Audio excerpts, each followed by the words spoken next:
What's going on there, YouTube? Matt from Virginia, Passion for Cards, coming at you with a totally different video than I've ever made before, and so this is actually something I've never done before. I actually purchased a entire collection of cards from an individual that was selling them from up in New York. So, long story short, probably about a month ago, my father sent me a link through text message from Craigslist for a guy that was selling a collection of cards from the 50s and 60s. It basically amounted to, I think, about 1,000 cards altogether, somewhere in that ballpark. And he was trying to get, I think he wanted $1,500 or so for everything. And so we negotiated back and forth, and I told him I'd give him $900 for all the cards, pending my father coming to look at them and making sure the condition was good, because they didn't live too far from each other, probably about a half hour. So he was cool. So my dad went down and met the guy in Ithaca, New York. Excuse me, not Ithaca, New York, in Watkins Glen, New York, home of the famous NASCAR racetrack. It's only about, like I said, 20-30 minutes from my dad. And I think the guy was from Ithaca, maybe. So anyway, they met up, and my dad looked at the cards and said he thought they looked pretty good. So we went ahead and made the deal and bought the collection. So I'm just going to show you some quick snippets of the collection, and haven't gone through the whole thing yet myself to see what I need and what I potentially could trade or sell. So hope to do that sometime here soon. But here is what came with the collection. I'll do my best here. I'm doing this on my phone with no stand, so bear with me. But here's the first binder. Get that glare out of the way. So we got some cards from 61, 62, and again, no, well, I don't know, I haven't gone through this yet, but I'm assuming no superstars or anything. But as you guys mostly know, guys and gals mostly know, I do build sets, so I'm hoping some of these will fill some holes in some of my vintage sets. There's some 63s. Another 63, a couple of 64s, and some 66s in that binder. And then in the second binder here, with a bunch of 1960s, some doubles and triples. My man Roy Face.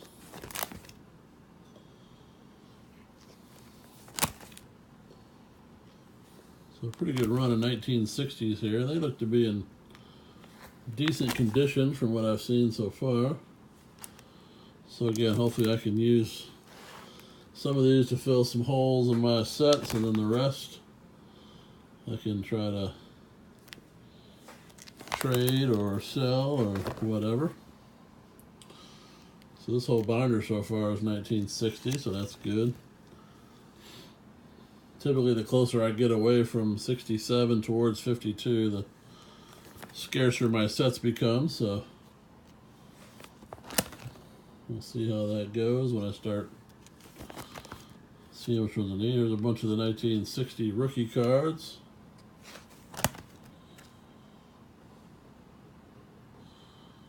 Yeah, they're in, I guess, what you guys would probably call collector grade, maybe at best.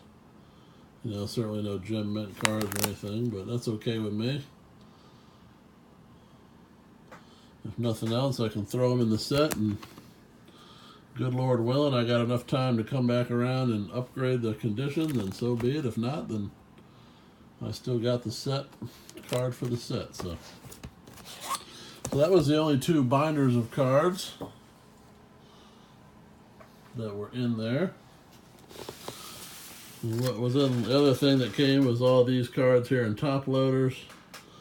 And this is what I'm really trying to get some information on. I'm not sure exactly what these are, but so this whole row here in the middle, this row here is all, let me spin it around for you.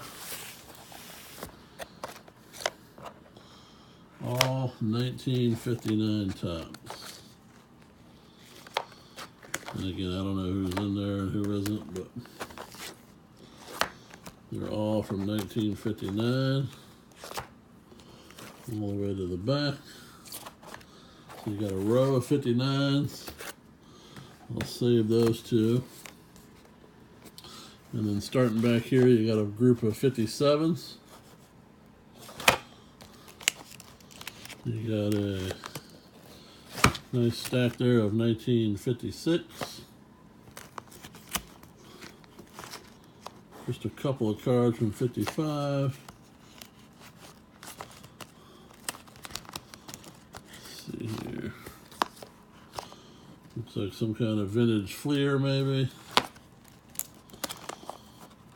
Some more vintage Fleer.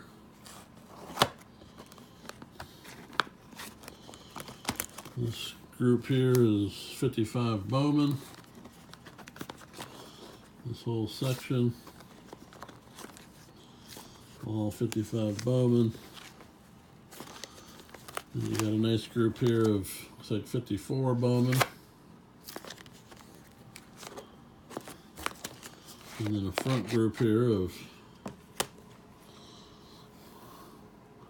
these look like 53 Bowman colors, Alex. What do you think?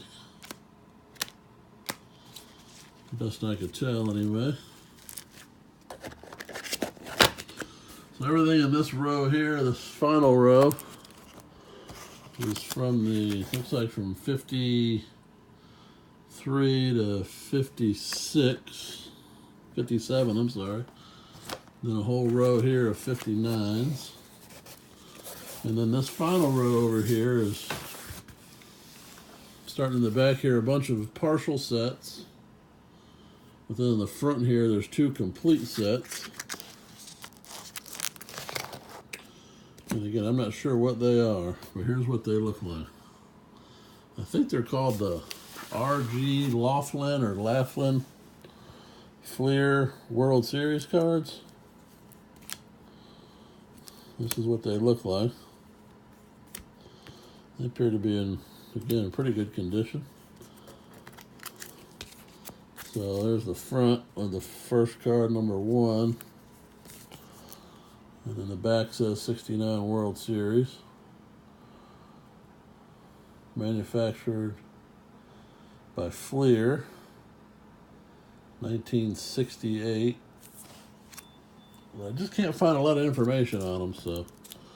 But this, supposedly, this is a whole run of that set from that year.